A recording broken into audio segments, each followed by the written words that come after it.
Hello wonderful people! So as soon as I uploaded the best strength weapon in Dark Souls 3 video, we had a patch that changed some stuff in the game, including the winner weapon in that video, the Ring Knight pair greatswords. Also, I screwed up a bit in that video as indicated by the feedback I got. Firstly, the Ring Knight pair greatswords are mostly a quality weapon.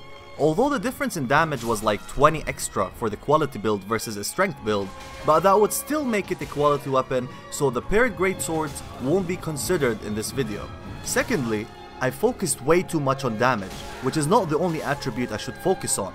As a consequence, some really good strength weapons weren't featured in the last video.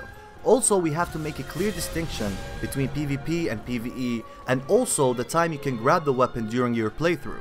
The list I had in the previous video is still true when it comes to damage, so make sure to check that one out to have some context. Just remember that these weapons are best on a pure strength build without the influence of any other stats. So, let's begin. Let's start with really good early strength weapons. First, we have the Mace. It can be a starting weapon when you choose the Cleric class, or you can buy it as soon as you have Grey Rat available in Firelink Shrine. He is found in the first area of the game. The Mace arguably has the best weapon art in the game, Perseverance, which makes you trade with mostly anything while receiving less damage at the same time.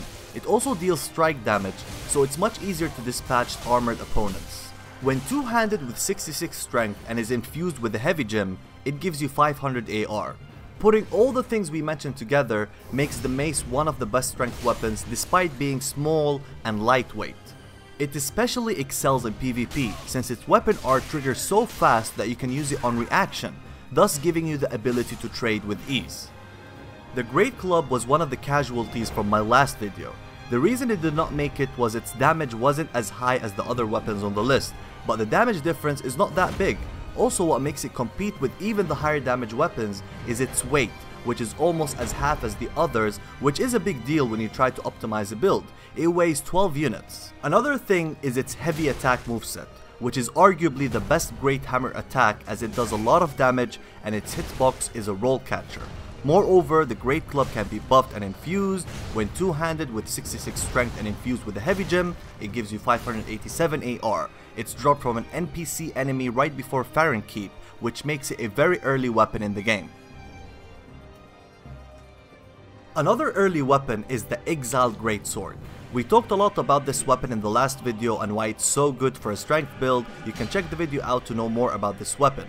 It is also found right before Farron Keep from an enemy NPC drop, so actually you get the Great Club and the Exile Greatsword right about the same time, so you will have to make a decision in which one you want to keep using. The last early strength weapon is Vordt's Great Hammer. You can get it by killing Vordt, which is basically the first actual boss in the game, and then transposing his soul through Ludleth in Firelink Shrine. When two-handed with 66 strength, it has 593 AR. It also deals tremendous amount of frostbite. This wasn't the case before until they patched it recently. Now it can frostbite opponents very consistently, which makes it very deadly in both PvP and PvE. Just remember, after you inflict frostbite, there is a period where you cannot frostbite again until the opponent's frostbite bar resets. In order to reset it immediately, make sure to deal fire damage to your opponent. This can be achieved by throwing a firebomb or by using any fire damaging weapon. This way, you can keep frostbiting your opponent as much as you like. With this technique, Vordt's Great Hammer will get you through the game very easily. Now let's look at the best strength weapon for PvP, and that is the Split Leaf Greatsword. This is the biggest mistake I did in the earlier video. I never even mentioned it, which was really wrong from my side, as it's now the best strength weapon in PvP and a very solid weapon in PvE. You can buy it as soon as you enter the Dreg Heap. When two-handed with 66 strength and infused with a heavy gem, it gives you 599 AR. There are a lot of reasons why it's the best. First, it's fast for a strength weapon. Most strength weapons are slow. This weapon doesn't follow this trend, and a speedy moveset is extremely important in PvP. The second thing going for this weapon is its guaranteed 3-hit combo in PvP. It goes like this: light attack, weapon art, heavy attack. Any weapon that has more than a guaranteed 2-hit combo is usually highly valued in PvP. There are still more things going for this weapon, like how the spinning weapon art attack doesn't consume any focus points, which essentially makes it an extra attack.